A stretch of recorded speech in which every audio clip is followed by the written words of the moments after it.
ওই যে একটা ভাইরাল ভাইরাল নাটক খেলা, সবসময় আলোচনায় থাকা, সমালোচনায় থাকা, দিন শেষে আবার প্ল্যানিং করে নাটক করে আসা যে আমরা আবার মিলে যাব।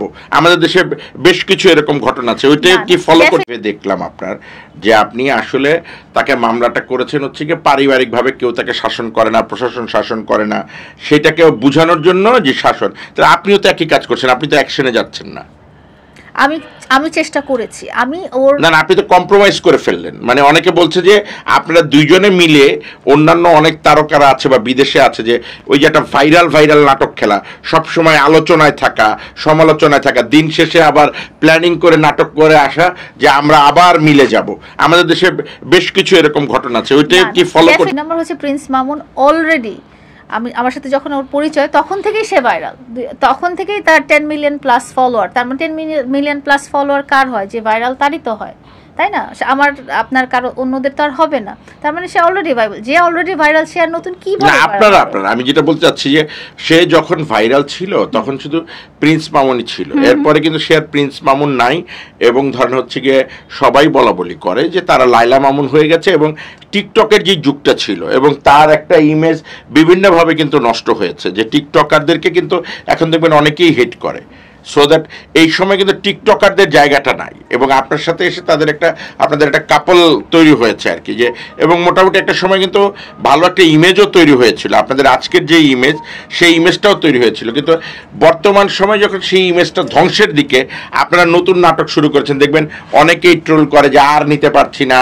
আমাদের গণমাধ্যম অনেক কর্মীদেরকে বলে যে তোরা এইসব বিষয় নিয়ে আসিস কেন। মানে মানুষ কিন্তু দেখে এই আপনারা ঝগড়া করছেন, এই মিলে যাচ্ছেন, এই ঝগড়া করছেন, মানে লোক দেখানো হয়ে যাচ্ছে, আপনারা কোনো ডাইরেক্ট নিচ্ছেন না। এটা কেন? কেউ তো আসলে সমালোচনার মাধ্যমে ভাইরাল হতে চায় না, ডেফিনেটলি কেউই চায় না। সবাই পজিটিভ ওয়েতেই হয়তো ভাইরাল হতে চায়, কেউ নেগেটিভ, এটা খুব কম সংখ্যক যে আমি একটা খারাপ কাজ করলাম করে আমি ভাইরাল হব, এটা ইন্টেনশনালি আমার মনে হয় না কেউ চায়। বাট মামুনের সাথে আমরা যখন একসাথে থাকা শুরু করলাম, বা আমাদের সাথে আপনারা একসাথে আমাদেরকে দেখেছেন কোথাও, তখন থেকেই লোকজনের পয়েন্ট অফ ইন্টারেস্ট ছিল যে এই একটু দুজনের একটু মানে দুই সোসাইটি থেকে এসছে, দুই রকম অবস্থান থেকে এসেছে, বা দুইজনের অ্যাডজাস্ট হচ্ছে কি হচ্ছে না, এই ব্যাপারটা নিয়ে প্রথম থেকেই শেষ পর্যন্ত মানুষের পয়েন্ট অফ ইন্টারেস্ট হয়েছিল। এখন আমরা যেটাই করি, সামনে করি পিছিয়ে করি, সেটাই মানুষ মানে ইন্টারেস্ট নিয়ে দেখতে চায়। না এখন আপনার কাছে কি মনে না ইন্টারেস্ট নিয়ে দেখে না? অনেকে মন্তব্য করে যে নাটক, কারণ আপনার যেই মুখে বারবার হচ্ছে গিয়ে মামুন আঘাত করছিল, মামুনের আমরা দেখলাম হচ্ছে গিয়ে আপনি সেলুন উদ্বোধনের দিন তার মুখে সুন্দর করে ঘাম মুছে দিচ্ছিলেন। আপনার কাছে কি একটু লজ্জাবোধ হয় না যে যেই লোকটা আপনার গালে বারবার আঘাত করেছে, সেই লোকটার মুখ আপনি ঘাম আপনার নিজের ওড়না দিয়ে মুছিয়ে দিচ্ছেন? আমার লজ্জাবোধ হবে কেন? কারণ সেই লোকটা একটা সময় আমার লাইফ পার্টনার ছিল, এবং তার দোষ গুণ সবই আমি জেনে তার সাথে থেকেছি এখানে, এবং তাকে ভালোবেসেছি। আমার প্রত্যেকটা অ্যাক্টিভিটিসে দেখবেন যে আমি ওকে অনেক ভালোবেসেছি, এবং একটা মানুষের ভালোবাসা যেরকম হঠাৎ করে হয় না, সেরকম একটা মানুষের ভালোবাসা হঠাৎ করেও বন্ধ হয়ে যায় না। আমি ওকে প্রায় 3 মাস পরে ওর অনুষ্ঠানে 2 দিন আগে ওর সাথে আমার দেখা হয়েছে। তো ডেফিনেটলি আমার 3 মাসের জমে থাকা ফিলিংসগুলো তো ডেফিনেটলি একটা আউটকাম হবে। আর আমরা তো সবাই মানুষ, সবার মানুষের একটা মানবিক গুণাবলী আছে। আপনি শুধু আমাকেই দেখেছেন ঘাম মুছতে, ও যে আমার ঘাম ফু দিচ্ছিল সেটাও তো আপনি নোটিস করেন। সে কিছুদিন আগে একটা মিডিয়াতে বলেছে, গণমাধ্যমে বলেছে যে লায়লার আমার একটা ভালো বন্ধুত্ব আছে, সেই জন্য সে যখন আমার এখানে এসেছে আপনারা সেই অন্তরঙ্গ মুহূর্তগুলো দেখেছেন। কিন্তু যদি সেটা হয় তাহলে আপনি কেন মামলা করবেন? আর গত কয়েক ঘন্টা আগে আপনি কেন প্রেস কনফারেন্স করবেন?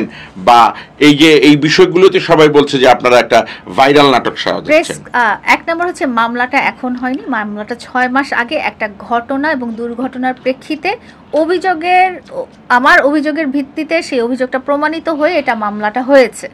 আর 2 নম্বর হচ্ছে প্রেস কনফারেন্স করার আসলে আমার কোনো ইচ্ছা ছিল না, কিন্তু যেহেতু মামলার ব্যাপারটা সামনে চলে আসছে, ওর গ্রেফতারি পরোয়ানার ব্যাপারটা সামনে চলে আসছে, এটা কিন্তু এতদিন চলছে এবং এতদিন হিয়ারিং হয়েছে, এবং মহামান্য আদালত 1 মাস 2 মাস পরে এক একটা ডেট দিয়েছেন, সেগুলো কিন্তু আপনারা জানতে পারেন না। বাট এগুলো মামলা তো মামলার গতিতে এগিয়েছে, তখন জানতে পারেন। যখন গ্রেফতারি পরোয়ানাটা বের হলো তখন জানতে পারার কারণে তখন সবাই আমাকে এবং মামুনকে যোগাযোগ করছেন।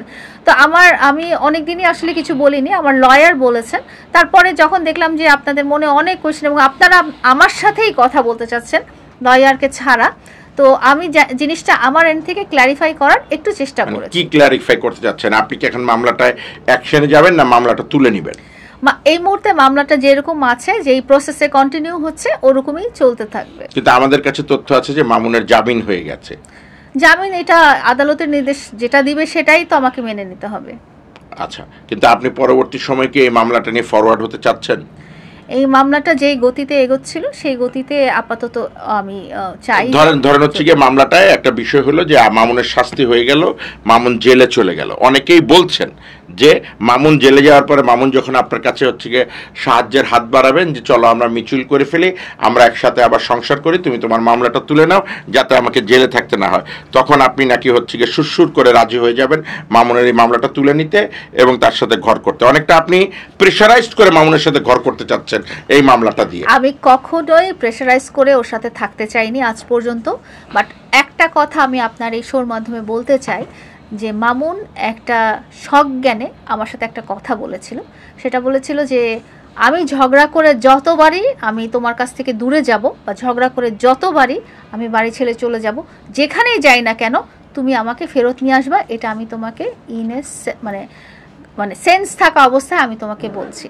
এই আমার একজন লাইফ পার্টনার, আমি তো তাকে চিনি। মানে সেন্স ফিরে আনার জন্য তাকে এখন আপনি একবার জেলের ভিতরে ঢুকাবেন, ঢুকলে ওর সেন্সটা ফিরে আসবে যে আমার সেন্সটা ফিরে আসলো, আসো তুমি আমার কাছে। না আসো কেন? এটা আমি তো সম্পর্ক শেষ করেই দিয়েছি, আমি তো বলেছি ব্যক্তিগত সম্পর্কটা আর নেই। না, তার মানে আপনি জেলে ঢুকলে আর মীমাংসা করবেন না, ফেরত আনবেন না? এখন আপনারা অপেক্ষা করেন যে ওর রায়টা কি হবে বা ওর আদালতে এটা ধরে নেন যে আপনি একটা রায় তো জামিন হলো, কিন্তু ধরেন এটা তো পজিটিভ রায়, কিন্তু একটা নেগেটিভ রায় হলো যে সে ধরেন জেলে চলে গেছে, ওই যে বললেন সেন্স ফিরিয়ে আনতে হবে তাকে। সেন্সটা যখন ফিরে আসলো তখন তো সে আপনার সাথে যদি ঘর করতে চায় আপনি মেনে নেবেন তাকে? আমি যতদূর তাকে চিনি সে চাবে না। না, যদি চায় আপনি কি মেনে নেবেন? না, আমিও মেনে নেব না।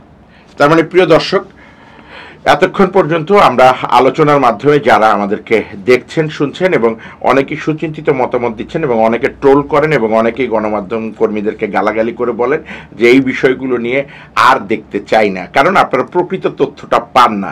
আজকে কিন্তু এই ভার্চুয়াল মিডিয়াতে লায়লা স্বীকার করলো যে রেজাল্ট যাই হোক সে মামুনকে ভালোবাসে, মৃত্যুর আগ পর্যন্ত হয়তো মামুনকে ভালোবাসবে। মামুনও দুই একটি ভিডিওতে বলেছে যে সে লায়লার সাথে একটা ভালো সম্পর্ক আছে, কিন্তু তাদের যে বিবাহিক সম্পর্ক হয়তো রাব্বুল আলামিন চাওয়া ছাড়া আর আপাতত তারা কোনো সিদ্ধান্তে নাই।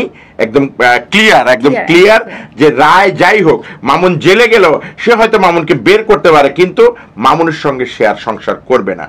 তারপরে একটি কথা থেকে যায়, যদি রাব্বুল আলামিন কারো জোড়া লিখে থাকে সেটা আলাদা বিষয়, কিন্তু মানুষ হিসেবে লায়লা আজকে আপনাদের সামনে ক্লিয়ার করে ফেললো সে আর এই সম্পর্ক কন্টিনিউ করতে চায় না। কিন্তু সে যেহেতু একদিনের জন্য হলো মামুনকে ভালোবেসেছিল, সে মামুনের অমঙ্গলও চায় না।